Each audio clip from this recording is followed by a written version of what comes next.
Picture every ancestor it took to make you. Your parents, their parents, back and back, the chain doubling at every step, widening into the past. Millions of people, all of them required for you to exist. For most of that journey, that picture is true. But follow the line back far enough, and something terrifying happens. The chain stops widening. It collapses inward. It narrows down to a crowd so small you could fit all of them inside a single village. Around 1,000 people. That's it. That's everyone. Every human who would ever live, 8 billion of us, every city, every language, every face you have ever loved, squeezed through a gap that small. And they stayed in that gap, balanced on the edge of vanishing completely, for 117,000 years. This is the story of the closest call our species ever survived, a near extinction we didn't even know about, until our own DNA finally confessed it. For almost all of human history, we had no idea this happened. There were no bones to dig up, no graveyard, no ruins, no monument. And that absence is the cruelest part of it, because the people who nearly disappeared had almost nothing to leave behind. A catastrophe, this complete erases its own evidence. So in 2023, a team of geneticists went looking in the only place the record could still survive. Not in the ground. In us. They took the genomes of more than 3,000 living people and fed them into a model built to do something that sounds impossible, to read the present and reconstruct the deep past. Because a population's history leaves a fingerprint inside its DNA. Every boom, every crash, every migration bends the genetic code in ways you can still measure thousands of generations later, if you know exactly what you're looking for. And when the numbers came back, they were extreme enough to stop the room. Around 900,000 years ago, the entire breeding population of our ancestors had crashed to roughly 1,280 individuals. Let that number actually land. Not 1,280 people in one unlucky region, 1,280 in the whole world.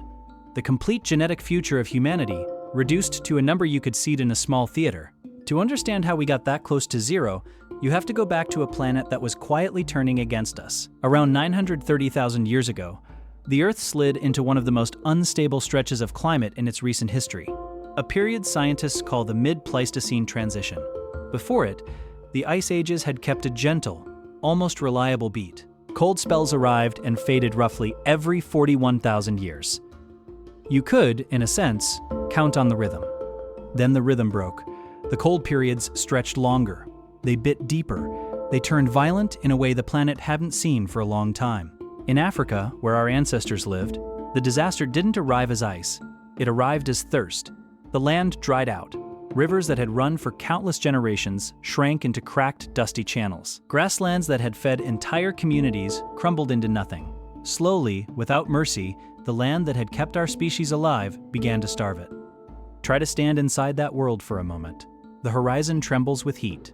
The watering hole your family relied on for as long as anyone can remember is simply gone. Every single day becomes the same brutal arithmetic. How far can we walk before we collapse? And will there be anything there when we arrive? And remember what we were. A creature with no claws, no real speed, no armor, no fangs, nothing that makes a predator hesitate. Just soft, slow apes trying to outlast a drought that had no reason to end. And it didn't end. As the environment fell apart, the population fell with it. Band by band, our ancestors flickered out of the landscape. Whole communities that had hunted and loved and raised children for thousands of years left behind no one at all. No descendants, no continuation, nothing. By the time the decline hit bottom, an estimated 98.7% of our ancestral line was gone. For every 100 of our ancestors, fewer than 2 carried the story forward. If you had walked the African plains at that moment, searching for humanity, you could have walked for weeks and found no one. We weren't a species spread across a continent. We were a scatter of tiny bands clinging to the last few places where water still moved. And here's something most people get wrong about extinction. It doesn't arrive like a meteor. It isn't loud and it isn't fast. It's far quieter and far more patient than that. Extinction is simply one too many years in which the children who are born don't outnumber the parents who die. String enough of those years together, and a species just runs out, not with a roar, but with a final birth that nobody at the time recognizes as the last. Which is what makes the next part almost impossible to believe. 1,000 people is not a safe number. It is a desperately fragile one. A group that small can be undone by a single bad decade. One long drought, one new disease, one generation where too few survive. By every rule we know, that population should have ended quickly, and quietly, and forever. Instead, it held on for 117,000 years. Sit with that span. That is not a crisis our ancestors survived. That is longer than our entire species, Homo sapiens, has existed. Generation after generation after generation. Thousands of them, stacked end to end. This tiny population walked the knife's edge between survival and oblivion, and never once fell off. So what kept them alive? Part of the answer may be the very thing that was trying to kill them. A small population crushed by a hostile world is a population under enormous pressure to change. There is no room for a bad idea. A weak strategy doesn't just fail, it dies with everyone who carried it. Only the sharper instincts, the better cooperation, the smarter use of the little that remained, survived to be passed on. Some of the scientists who studied this bottleneck suggested something remarkable: that this narrow, desperate passage may have actually accelerated our evolution. That the people who walked out the far side were, in some ways, quicker, more cooperative, more resilient than the ones who walked in. The gate that nearly destroyed us may also have forged us. There's even a theory that the taming of fire, the power to warm a freezing night, to cook food and unlock its energy, to push back the predators circling in the dark, was part of what finally let these survivors claw their way back from the edge. And slowly, as the climate eased back towards something more forgiving around 813,000 years ago, the population that had been trapped for over 100,000 years began, at last, to grow. But a bottleneck this severe leaves a permanent mark.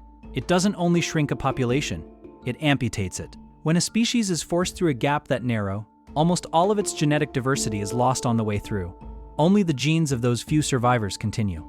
Everything else, every variation, every possibility carried by the millions who didn't make it, is gone. And it never comes back. Which means the entire range of what a human being can be was quietly set and permanently narrowed by the handful who happened to survive. Every one of us today is dealing from the same small deck they left behind. 8 billion people. And genetically, we are all one family that walked out of the same disaster. Now, science is never as clean as a good story wants it to be, and this discovery is no exception. Some researchers have pushed back hard. They argue the signal of the bottleneck is harder to detect in certain populations than the model predicts, and that the real picture may be messier and less dramatic than a single near-death moment. That debate is still very much alive. And that's not a weakness in the story. That's the story working as it should. A bold claim gets made, others test it, strain against it, try to break it. But even the skeptics agree on the larger truth the genome keeps murmuring. Our history was never a steady, triumphant climb to the top. It was a series of near misses, narrow escapes, moments when the entire future of humanity balanced on the survival of a few people whose names we will never know. We love to imagine evolution as a staircase, each step cleaner than the last, every rung an improvement, the whole thing climbing inevitably toward us. But the real shape of it is darker and a great deal more humbling. Evolution guarantees nothing. It's a gamble played across deep time, and our line very nearly lost the bet. If that drought had lasted a little longer, if the population had dropped just a little lower, if one too many generations in a row had failed, there would be no cities tonight, no language, no music, no memory, no one anywhere asking the question of where we came from. The Earth would have simply moved on, the way it always has after every extinction before ours, completely indifferent to the lineage that almost was. But it didn't go that way. Against odds that should have erased us, around 1,000 of our ancestors held the line through 117,000 years of catastrophe. And they did it not because they were the strongest things alive. They were nowhere close. They did it because they endured, because they adapted, because, generation after generation, in a dying world that gave them every reason to give up, they refused to be the last. So the next time you're caught in a crowd, surrounded by traffic and noise and the careless thunder of billions of human lives, let yourself hear the silence that came before it. The empty plains, the dry riverbeds, the small, stubborn band of survivors who walked through the longest crisis in our history and somehow came out the other side. You are not the beginning of this story. You are the part that made it through, and the record of it is still there even now, written in the quiet code inside every cell you carry. 1,000 people in a world that was trying to end them, who simply would not be the end of the line.